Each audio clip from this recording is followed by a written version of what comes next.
Helo, Lauren dwi. Dwi yn trydydd blwyddyn ym Mangor yn astudio seicoleg clinicol, a dwi am sôn i chi amdan ym mhrofiad yn byw ym Mangor. Ers i'n mlwyddyn gyntaf fi, dwi wedi dewis rentio'n preifat. So dwi wedi byw hyn mewn 2 fflat wahanol. Ac yn bersonol dwi wedi bod yn andros o lwcus, really. Dwi wedi byw yn Mangor Ucha, Mangor Ucha dwywaith. Ac yn tŷ cyntaf fi, oedd landlords ni yn byw drws nesa ata ni. So oedd hyn yn reit neis, os oedd unrhyw broblemau'n dod i fyny, mi oedden nhw yna o hyd, ac oedden ni'n gael cysylltiad da efo nhw. A mae hyn yn neis, os fedrwch chi cael cysylltiad da efo'ch landlords chi. Os oes yna unrhyw broblemau'n dod i fyny, da chi'n teimlo lot well amdano fo, ddim yn poeni yn byd, a maen nhw lot mwy likely i gael yn sorted i chi yn fuan. Yn ail fflat fi, lle dwi wan, mae landlords fi, dyn nhw'n byw drws nesaf, ond mae siop nhw, maen nhw'n rhedeg trwy dydd, mae hwnna drws nesaf ata fi. So, dwi'n reit agos efo nhw hefyd. A mae'n lyflu. Dwi'n byw ar ben yn hun blwyddyn yma. A'r un peth mi nes i ffeindio'n andros o stressful oedd tra ni'n trio ffeindio rhywle. Does na'm lot o llefydd yn Bangor ar gyfer 1 neu 2 person byw yno fo. Mae rhan fwy o'r llety 3 full bedrooms neu fwy.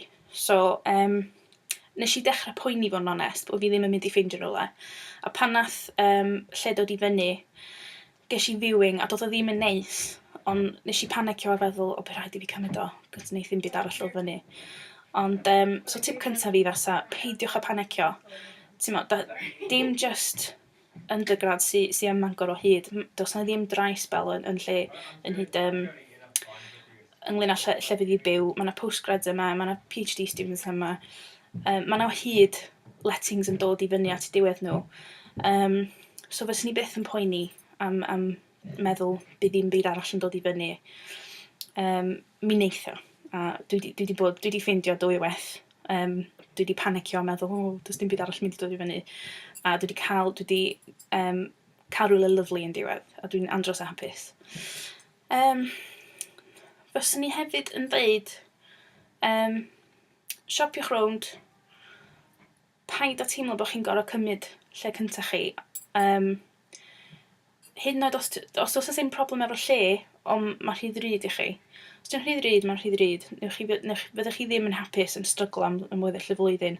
Lle dwi ar y funud, mae 600 mis just amdano fi'n hun, sy'n reit ddrud. Ond mae hynna hefo bills i gyd a hefo we.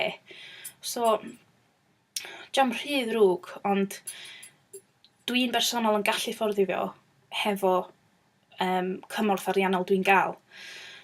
Mi nes i troi lawr rhywle gyntaf o'n i isio. O'n i'n lyfio'r lle, oedd o'n gorgeous. Ond dwi'n rili falch rhwng bod fi wedi troi o lawr, oherwydd fyswn i'n stryglo rwan, oherwydd oedd o'n ddrwtach na lle dwi wan. A ti'n mo, heblaw bod yna ddim damp yn rhywle, na bod dim byd wedi torri, a bod yn neis. Tip gorau fi, di prynu loads o trinclies fel dwi'n gael nhw, lluniau bob dim, addurniadau, pethau felly. A gewch chi wneud eich fflat chi yn tŷ bach neis, a fod digon hapus yn fan'na. So ia, tipiau fi ar gyfer rentio Mangor ydy paid byth â panicio, fydd llefydd o hyd yn dod i fyny. Paid â meddwl bod chi'n gorfod cymryd y lle cyntaf sy'n dod fyny felly. Sortiwch eich arian allan, eich finansau chi, a sticiwch at hynna. Os ydych chi'n methu fforddio rhywle, paid â stryglo. Os ydych chi'n ffeindio rhywle sy'n really neis, mae'n hawdd wneud, ond peidiwch. Byddwch chi lot o pusach yn gallu fforddio bwyd am weddill y flwyddyn. A os di'n bosib, triwch gael relations da efo'ch landlords chi.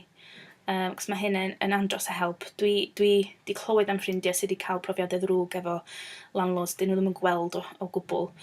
Ac dwi wedi bod yn ffodus iawn yn peidio nabod y poen yna.